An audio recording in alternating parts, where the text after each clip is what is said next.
Okay. Now, while you're on the team, you start selling drugs on the side? No, so everyone's asking me like, man, you fucking get a jack. What are you on? And I remember I started helping some of the guys like with injuries. I'm like, here, you want to fix that ACL? Here, just take a little growth hormone, a little Winstrol. It'll help it faster. And guys they're starting to realize like I can do anything.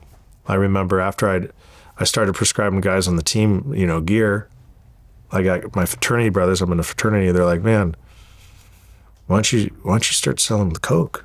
I'm like, coke? He said, yeah, they're $100 a gram. I'm like, man, I got homeboys from back home that are from, they're Sureños, they're from the Mexican mafia gang.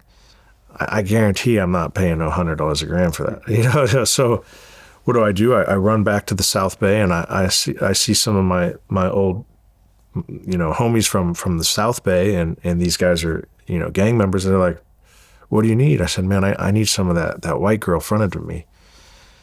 And they're like, well, what do you need? I said, scraps. To be honest, I don't know what I need. I've never been around this, but they're paying $100 a gram at SC. I said, I live in a bubble.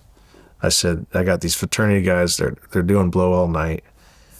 And he's like, well, why don't I bring you some? And I said, all right. I gave him the address to the fraternity house. And sure enough, he shows up on Hoover and 28th Street, right at the fraternity row. And sure enough, he brings a styrofoam.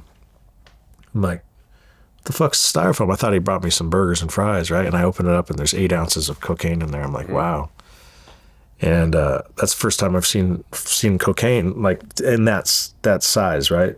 And he gave me a scale and he gave me a gram bag and he's like, okay, this is how you got to do it. He's showing me how to tear the gram bag and he's putting it in with a spoon and he's like, okay, that's a gram right there. He goes, you're paying less than $20. He goes, what do you want to sell it for? I said, well, they're selling it for $100. Let's undercut the market. Let's sell it for $60. He says, go for it. So I remember I went back to my fraternity house and now I'm excited. I'm going to USC. I don't have 2 nickels to rub together. Everyone has money.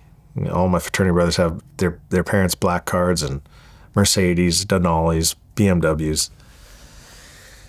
And I get in there, my fraternity brother, my roommate, he's like, what do you got there? And I opened the styrofoam and I said, hey, I got a proposition for you. And he's like, what do you got? I said, we're going to put these into gram bags. I said, we're going to undercut the market. He said, what do you mean? I said, every ounce you sell, that's 28 grams an ounce. I said, every 28 grams you sell, I'm going to give you 1 gram free. I said, because I got to go to football practice. He's like, all right, I got you. I said, just collect the money, put it in the sock drawer, and when I get back from football practice, we'll divvy it up and see where we went. And so we literally were in there with the scale. We're gramming up every gram and for 8 ounces. And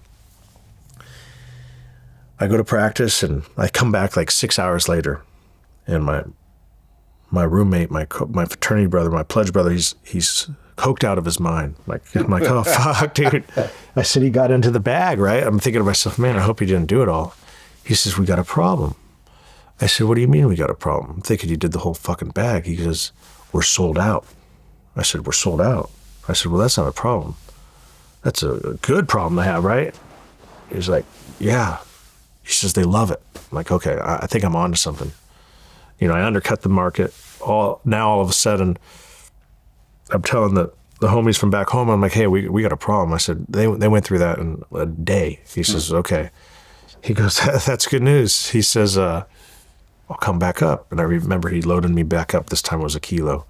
And I gave him the cash, and he fronted me the bird. And same thing.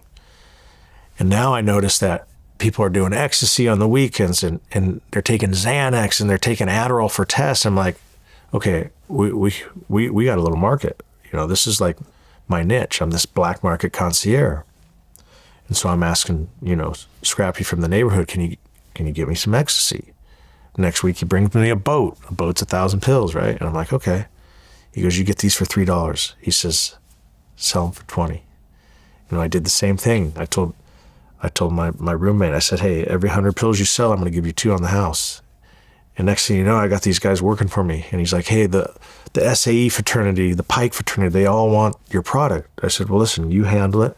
I'm going to football practice. And that's what I did. That's how I kept up with the Joneses.